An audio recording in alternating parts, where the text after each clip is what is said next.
Gaza is burning. This is what the Defense Minister of Israel tweeted when the operation began. It has led to a mass exodus from the Gaza Strip, creating a humanitarian crisis in the entire region.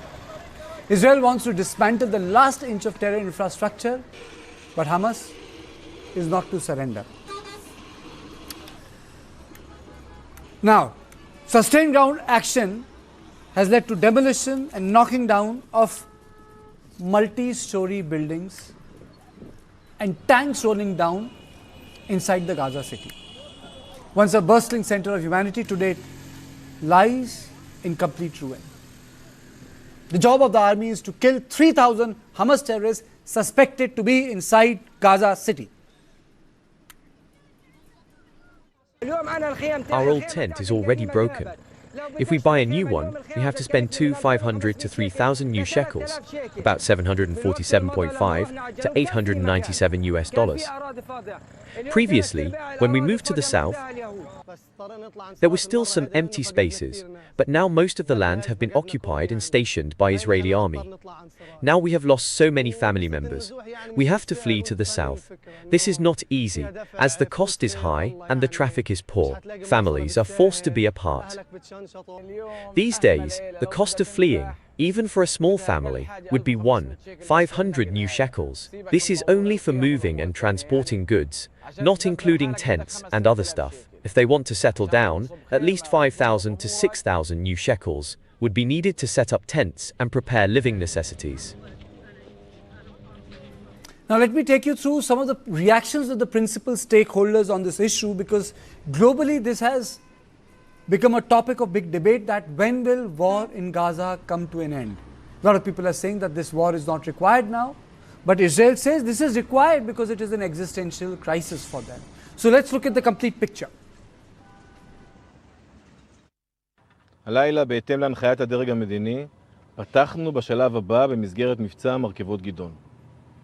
מטרת המבצע היא השבת החטופים והכרעת החמאס בעיר עזה. אנחנו פועלים על פי תוכנית סדורה שגובשה על ידי מפקדי צה"ל ואושרה על ידי הדרג המדיני. כוחות צה"ל החלו הלילה בהתקפה אל עבר ליבת העיר עזה. כעת בעיר עזה פועלות 3 אוגדות, אוגדה 98, אוגדה 162, ובימים הקרובים תצטרף לתמרון אוגדה 36. אנחנו מרכזים מאמץ התקפי בעיר עזה, שימשך ככל שידרש על פי תוכנית סדורה ומתפתחת, עד להשגת מטרות המלחמה. Everything and mobilize as much as we can the international community to make sure that the two-state solution prevails. And the question is simple: what is the alternative? It's a one state in which one people is deprived of basic rights, one state in which one people is moved out of their land. Is this possible in the 21st century? Is this acceptable in the 21st century? I think that Israel must understand that the one-state solution with the subjugation of the Palestinian people without rights is absolutely intolerable. אני פה בחמ"ל בקריה יחד עם שר הביטחון, סגן הרמטכ"ל, ראש המל"ל ומפקדים בכירים של צה"ל. כוחותינו פועלים בכמה וכמה זירות. לפני דקות אחדות הטייסים שלנו תקפו את נמל חודדה בתימן, זה נמל האספקה הראשי של משטר הטרור של החות'ים. במקביל כוחותינו פועלים בעזה, בעיר עזה, במטרה כמובן להשיג את הכרעת האויב, אבל במקביל גם לפנות את האוכלוסייה. ואנחנו עושים מאמצים כרגע לפתוח צירים נוספים כדי לאפשר פינוי מהיר יותר של האוכלוסייה העזתית, להפריד אותם מהטרוריסטים שאותם אנחנו רוצים לתקוף. Now the strike has left 5.25 lakh homeless. One estimate is that the 40% of the people in Gaza city had left. Hamas says 350,000 had left their homes in the eastern part of the city, heading to the displacement shelters in the central and western areas, while another 175,000 people have fled city altogether. Now much of the Gaza has been destroyed and much of the people have left the area. Now let me introduce my guests. I am joined by Reshaya Rosenman, freelance researcher and journalist, live from Jerusalem. Yanki Fava, senior journalist, the Orthodox Community of Israel from Tel Aviv. Thank you so much. And Julia Krill, executive director, BNK Agency, live from Milan. Thank you so much. Let me straight away go to Yeshaya. When will this war in Gaza come to an end, sir? Well, I think if you look at, well, first of all, the war will end when the enemy will concede defeat. That's the first formula, I would say. Now, what does defeat look like? I think that's an interesting question. One paradigm would be talking about denazification. Basically, the first stage of denazification, the defeat of the Nazis and the Japanese, was having them admit defeat and unconditional surrender. The Japanese emperor was forced to go on the radio and declare that he is not a god, etc. So that is one way of looking at it. And then the denazification of the population, given that the population is so radical, that would mean taking over the entire education system, media, religious messaging in Gaza. And it should also be mentioned, something that should have been done a long time ago, because the first thing that is done in conflict zones anywhere in the world where there are humane actors is evacuating the civilian population. And this is something that Egypt, the culprit here is Egypt, did not allow the Gazans to flee because they want to allow Hamas to use them as a foreign shield, as a human shield, and to prolong the war and just for fight Israel to the last Palestinian. So the other objective that must be met to end the war is, given that the majority of houses in Gaza are damaged or destroyed, is finding these people a place to live elsewhere, relocating them elsewhere. I don't mean forcefully relocating them. I mean allowing whoever wants to leave. And according to everyone's best estimates here in Israel, almost everyone's best estimates here in Israel, the majority of the population would leave. Whether it's 60% or 80% would leave if they had a place to leave too. Okay. Mr. Fava, your opening comments? A lot of people are saying that the response has become disproportionate, sir. Well, people probably forgot how the war started. People forgot who is behind the war.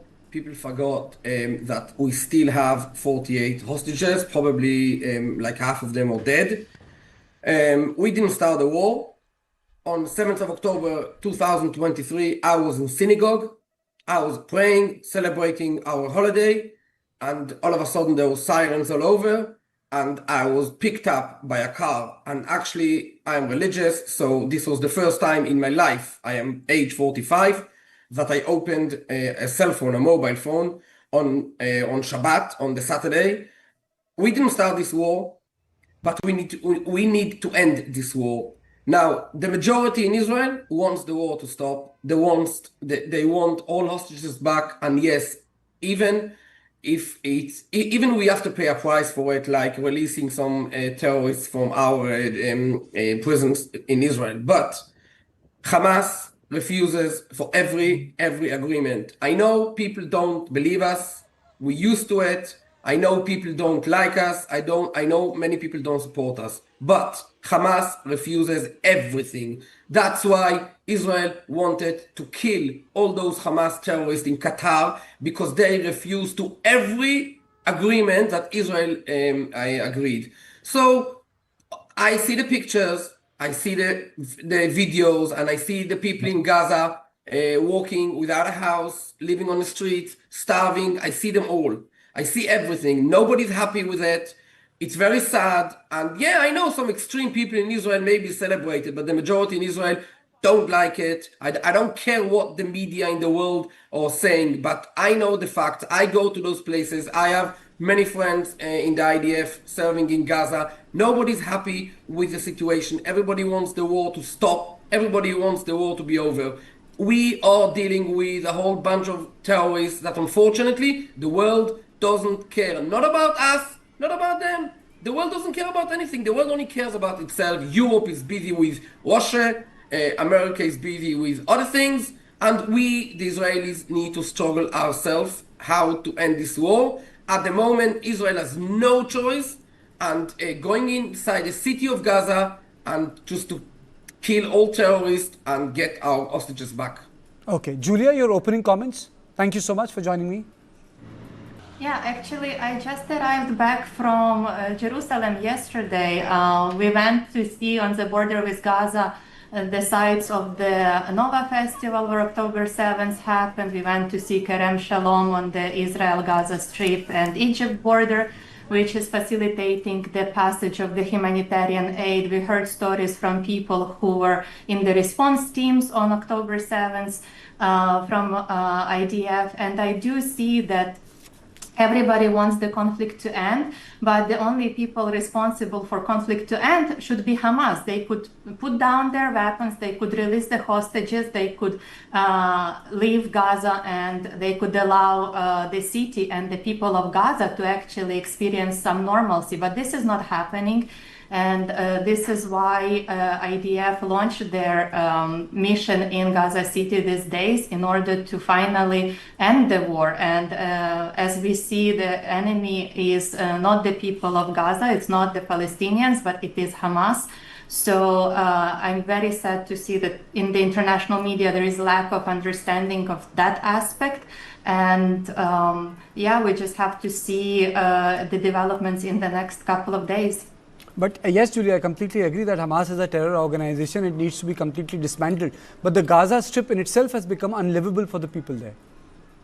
Yeah, yes, of course. It was going to take a lot of time and effort to rebuild the city, but in order to achieve that, the area needs to be free from Hamas in order to, as my co-speakers mentioned, to de-radicalize the area and to demilitarize the area, because there is no way to rebuild the city when there is still kilometers and kilometers of tunnels under the city, and there is still a terrorist organization who is de facto hosting control of it. So there won't be any opportunity to redo it, because even if we freeze it for the next 5 years, there's the same thing is going to happen again. Okay. Yeshaya, do you think politically there is any appetite for two-state solution left in the state of Israel? No, this is quite clear. All the polls, the big media channels in Israel, broadly speaking, were very supportive of the peace process from the beginning, from the 90s. And even nowadays, on their polls, the two-state solution, gets no more than 20% in public opinion, which essentially means it's dead. Only the real diehards still support it. It has no support among the vast majority of the Israeli population, and it will not have any support for the foreseeable future. So what will be the relationship, Mr. Favre, of the relationship between West Bank and the Gaza Strip with the state of Israel in future, if there is no political appetite for a political solution, sir? Well, it's very hard to answer this question because as one of the parties in the Israeli parliament, the right-wing, extreme right-wing party, they demand to take over West Bank and put it under an Israeli authority, officially an Israeli authority. The world is putting pressure on Israel not to do it. UAE, that they are friendly with Israel, they said today that if Israel will do it, then they will maybe, call the ambassador back and, not be very friendly with us. And I want to tell you that for Israel, it's very important to stay friend and have good relationship with UAE. And what I believe is that at the end of the day, Netanyahu will not, let the extreme right parties in Israel to take over like Gaza, West Bank, and put it like under an Israeli authority, because the world, I don't really know how much power has Netanyahu over Smotrich and Ben Gvir, the two extreme right-wing leaders. But at the end of the day, if Donald Trump will say no, then Netanyahu will not do it. And I think it's not going to happen at the end. The reason why, and this is, I like the closing comment from Julia, the reason why I asked this question, Julia, because Israel's drive to weed out Hamas from West Asia has had an impact on the Indian subcontinent. Saudi Arabia has ended up signing a defense contract with the state of Pakistan, a NATO-like defense treaty where an act of aggression on one will be considered on the other. So it's an interconnected world. Yes, of course. If we look at Israel, Israel is itself surrounded by the circle of fire. There is Hezbollah in Lebanon, there are Houthis in Yemen, there are Iraqi militia, there is Hamas in the south. So Israel needs to fight its enemies, because the only common denominator is their desire to eradicate Israel from the face of the earth. And in order to achieve that, Israel needs to first combat Hamas, completely destroy its leadership in order to ensure that it has the safety around its borders. And I understand the concerns and the questions from the United Nations about what would the one-state solution look like. But there is no way... Julia, can it ban the Arab nations who have been fighting amongst themselves for so many years on the Shia-Sunni axis to, come together?